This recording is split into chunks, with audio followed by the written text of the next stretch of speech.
For the fourth time in 6 nights, we had a Caitlin Clark basketball game. Yeah, we did. Hey, I know the prevailing opinion is going to be, how do you give him 4 games in 6 nights? Of course you give him 4 games in 6 nights. It's Caitlin Bleepin Clark. The Fever, 0-3, facing the Connecticut Sun, again, one of the top teams in the WNBA last year to this year. They're still undefeated.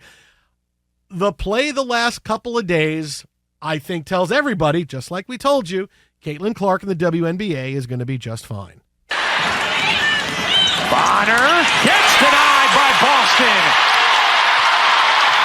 Wheeler finds Clark from the logo. You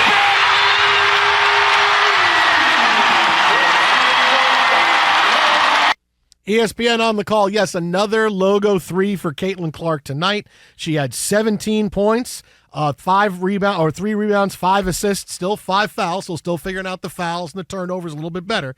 Indiana falls to 0-4 because remember, the only one thing wrong with Indiana is they stink. They stink, yeah. They had a chance to tie the game late. Aaliyah Boston, last year's Rookie of the Year, missed a layup that, wow, it looked like it was going to be a lot easier. Then the defenders kind of closed in on her. Looked like she was anticipating more contact. She got a little lost there on the layup, and it doesn't go. The Sun get a rebound. They hit a couple of free throws, and the Fever fall to 0-4. But I think if you're watching these, and people are watching, more people are watching these games than ever have before. Congratulations, we told you this was going to happen.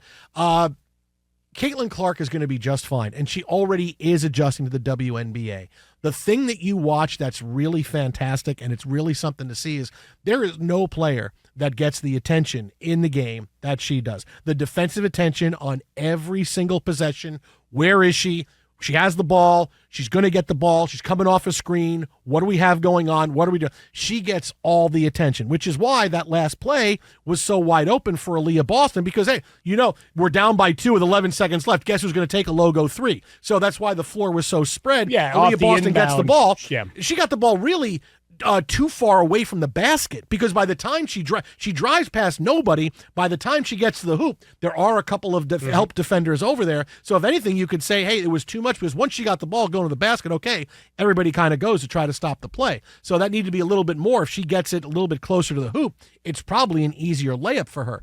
But you see, she gets all kinds of attention, and still she's scoring points. She's leading the team in scoring. She is having some sort of impact already on the league as far as interest, as far as people watching other teams as well, and she's going to be just fine. She already is just fine. And eventually, they're going to start playing teams that aren't at the top of the WNBA, and these impressive games that she's having that will end in defeat will be more impressive games that will end in victories, all right? Because they've already played 2 of the top 3 teams every game they played so far in the season. With the home and homes they've had, this is their second home game. They have home and home with the Sun. So eventually the schedule will lighten up a little bit. Probably will coincide with her hitting the wall because it's a lot of basketball. It's going to wind up being a lot of basketball for her coming off the NCAA season, then not too much time off before she's got to start playing again. So, yeah, she's going to wind up saying, boy, this is a lot. I've never played this much basketball before. So she's going to hit a little bit of a lull, but then she'll get that second wind and she'll be able to finish strong. But I think what we've seen is that everything is great. She's going to be great. She's must-see TV anywhere we go. She's still hitting logo 3s. She's still scoring points, even though the other teams are selling out to stop her because they don't want her to embarrass her. We're not going to let Caitlin Clark come in and not in this house and do it. And she's getting attention that nobody else is getting. And she's still scoring 17, 20 points a game. She's the team's high scorer. She's already their high scorer. She's starting. She's playing all the minutes.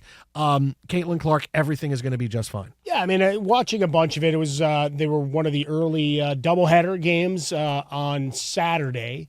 Getting to watch some of the Sparks and the Sky, and you see you got Angel Reese hanging out with Megan Thee Stallion and a number of female rappers and getting some run there and embracing Chicago. Cameron Brink and her teammate that were drafted in this year's draft, they were out throwing out the first pitch. Great photo ops with Shohei Ohtani. And then obviously Caitlin Clark getting a lot of run and television coverage for her games. We were just excited. I think as anybody that's paying attention to the league at all, that the ankle injury when she was trying to stop ahead of a screen that was being set for her defensively, and you watched how that ankle kind of rolled, like, oh, that's not good. So the fact that she got back in the game, hey, modern medical science and the resiliency of the human body never cease to amaze me. But to this point, why she gets a lot of extra coverage and a lot of defenses are keying to stop her. Just shocker. But it's your number one reason comes back again. There's Why? only one reason why. There's one reason. There's one reason why. Because the Fever stink.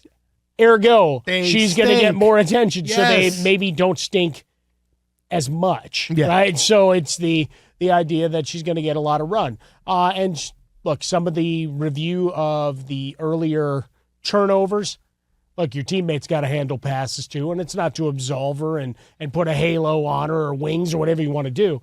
Still making mistakes, still some growing pains, but she's played a lot of basketball. We've talked about all of the fact that you had 6 weeks between the end of your college season and into training camp, and ta-da, there you are in the regular season. So, yeah, there's going to be adjustments and still getting to learn your teammates. But bit by bit, it all comes together, logo three-point shots, highlight reels, whatever, and folks can root for it to fail. They can root for it to succeed. It just is.